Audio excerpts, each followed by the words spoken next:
문동주는 이미 리그에서 가장 강속구를 던지는 투수잖아. 16일 인천 스틸랜더스필드에서 열린 2025 신한 솔뱅 K버리그 한화 이글스와 SSG의 맞대결을 앞두고 원정팀인 한화의 훈련이 마무리되어 가던 시점에도 불펜에는 여전히 코디 폰세와 문동주가 남아 있었다. 이미 15일 선발로 등판했던 폰세는 오래 훈련할 필요가 없었지만 문동주의 훈련과 투구를 유심히 지켜본 뒤 대화를 나누고 더그아웃으로 향했다. 폰세와 문동주는 서로를 가스통이라 부르며 장난을 치지만 야구에 대해서는 누구보다 진지하게 대화를 나누는 사이이기도 하다.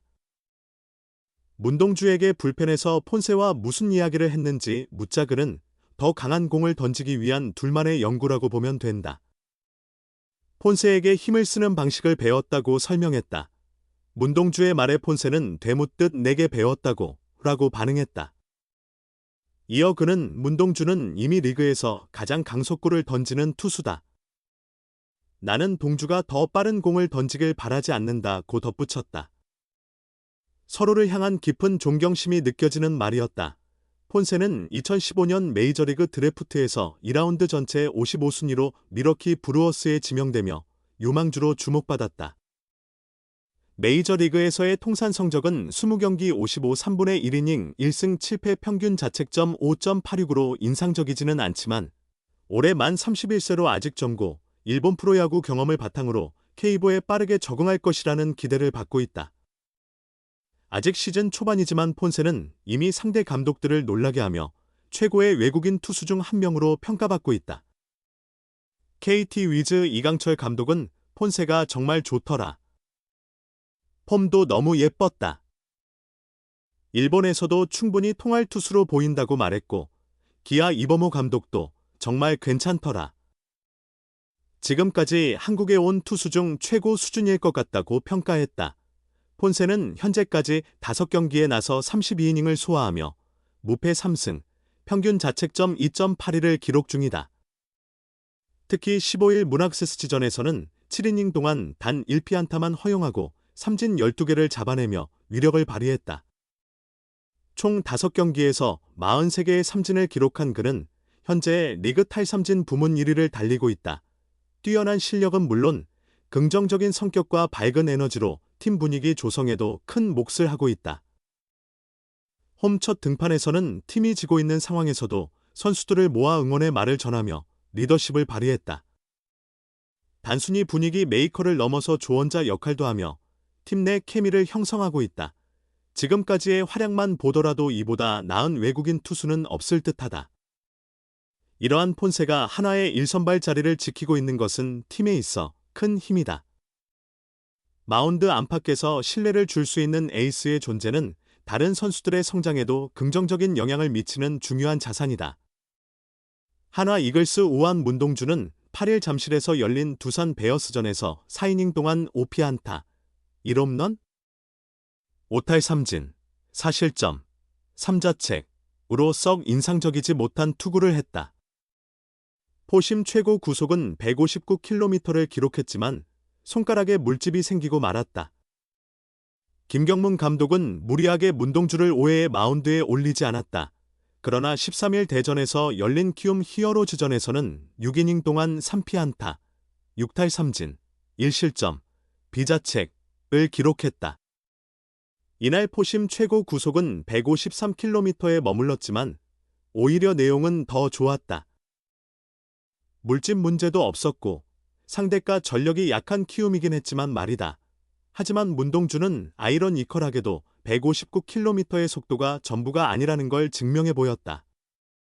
꾸준히 150km대 후반을 던지지 못하면 요즘 K보리그의 각 팀 간판 타자들은 투수의 깔끔한 폼에서 나오는 150km대 중반의 공도 쉽게 안타로 만들어낼 수 있는 능력을 지녔다. 눈에 띄는 점은 이날 문동주가 커브보다 포크볼을 더 많이 던졌다는 것이다. 150km대 초반의 포심, 130km대 초반의 포크볼, 그리고 120km대 커브까지 섞이며 타자의 머리를 더 복잡하게 만들었다. 키움 타자들은 대응할 틈이 없었다. 이번 시즌 4경기, 1승 1패 평균 자책점 3.71, 성적만 봐도 포크볼의 사용이 두드러진다. 야구 통계 사이트 스태티즈에 따르면 포심 52%, 포크볼 19%, 슬라이더 15.7%, 커브 11.7%다. 지난해엔 커브 23.9%, 포크볼은 단 1.5%에 그쳤다. 작년까지만 해도 가장 많이 쓰던 변화구가 커브였지만 올해는 포크볼이 그 자리를 대신하고 있다. 포크볼은 통상적으로 팔과 어깨에 부담을 주는 구종으로 알려져 있다. 문동주는 2022년 데뷔 이후 잦은 부상에 시달렸다. 지난해에도 어깨 통증으로 인해 9월 초 시즌을 조기 종료했다. 몸 상태를 고려해 포크볼을 의도적으로 봉인한 것으로 보인다. 물론 커브는 앱스 시대의 유효한 무기다.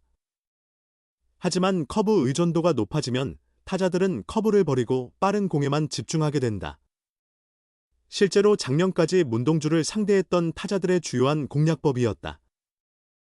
문동주의 포심 제구력이 항상 안정적이진 않았기에 어려움을 겪은 날도 있었다.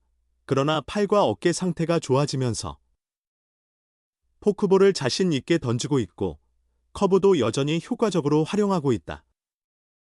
무엇보다 볼넷이 확연히 줄었다. 이번 시즌 17이닝 동안 단 한 개의 볼넷만을 허용했다. 현장에서는 문동주의 커맨드가 확실히 좋아졌다는 평이 나온다. 곧 기온이 상승할 것이다. 다시 포심 159km를 던질 수 있을 것이고 160km를 돌파할 가능성도 있다. 여기에 포크볼과 커브가 살아있고 커맨드까지 뒷받침된다면 그것은 곧 KBO 리그 최고 투수인 안우진, 사회복무요원에게 가까워진다는 의미다. 문동주는 4년차 시즌을 맞아 진짜 잠재력을 터뜨릴 수 있다. 하나는 그저 문동주의 건강을 바랄 뿐이다. 159km/h 강속구로도 승을 거두지 못했던 문동주가 114km/h 커브로 마침내 첫 승리를 올렸다. 문동주는 지난 13일 키움 히어로즈와의 홈경기에서 선발로 나서 6이닝 동안 3피안타, 무사사구 6탈 3진 1실점, 비자책의 호투로 시즌 첫 승을 챙겼다. 이는 지난해 9월 3일 대전에서 열린 두산전 승리 이후 220일 만에 거둔 선발승이다. 컨디션이 최고는 아니었다. 이날 직구 최고 구속은 153km/h에 머물렀다. 8일 두산전에서 기록했던 최고 구속 159km/h과 평균 구속 154km/h보다 낮은 수치였다. 이에 따라 그는 투구 패턴을 조정했다. 직전 경기에서 전체 투구의 절반 이상 51.6%를 직구로 채웠던 그는 이날은 32개, 39.5%만 던졌다. 변화구의 비중이 높아졌다. 포크볼을 23개, 30.9%, 구사했고 커브 12개와 슬라이더 11개도 효과적으로 섞어 썼다. 키움 타자들과의 21타석 중 9타석에서 커브를 촉으로 던졌으며 이 중 6구가 스트라이크였다. 커브 구속은 시즌 평균 122km/h 보다 느린 평균 117.5km/h, 최저는 114km/h였다. 느린 커브로 타자의 타이밍을 빼앗으며 경기를 유리하게 이끌었다. 문동주는 경기 후 인터뷰에서 구종 활용에 대해 경기 전부터 계획했던 내용이었다. 그대로 실행했고 목표대로 잘 된 것 같다고 말했다. 문동주는 승리를 거두지 못한 220일 동안 재기를 위해 굵은 땀방울을 흘렸다. 전반기 부진, 13경기 평균 자책점 6.92을 겪은 뒤 후반기에는 반등, 8경기 평균 자책점 2.60에 성공했다. 하지만 페이스가 좋던 9월에 오른쪽 어깨에 통증을 느꼈고 시즌을 조기에 마감한 후 비시즌 동안 재활에 집중했다. 올 시즌 시작도 다소 늦었다. 스프링 캠프에서는 마운드에 오르지 못했던 문동주는 시범경기에서야 불펜 등판으로 복귀했다. 지난달 27일 첫 선발 등판에서는 투구수 61개 제한이 있었고 이후 네 번째 등판이었던 13일 경기에서 드디어 첫 승을 거뒀다. 문동주는 다시 이기는 투수가 되기까지 너무 오랜 시간이 걸려 팬들께 죄송할 따름이다. 그래도 이겨서 정말 기쁘다며 내게 큰 문제가 있다고 생각하지는 않았다. 잘 되지 않았던 부분만 확실히 파악했고 그게 개선되면 결과도 따를 거라고 믿고 훈련했다고 밝혔다. 문동주의 호투에 타선까지 힘을 보탠 하나는 13일 경기에서 7-1로 승리하며 키움과의 3연전을 위닝 시리즈로 마무리했다. 공동 7위, 8승 11패에 오른 하나는 오는 15일부터 2위 SSG 랜더스를 상대로 원정 3연전을 치른다.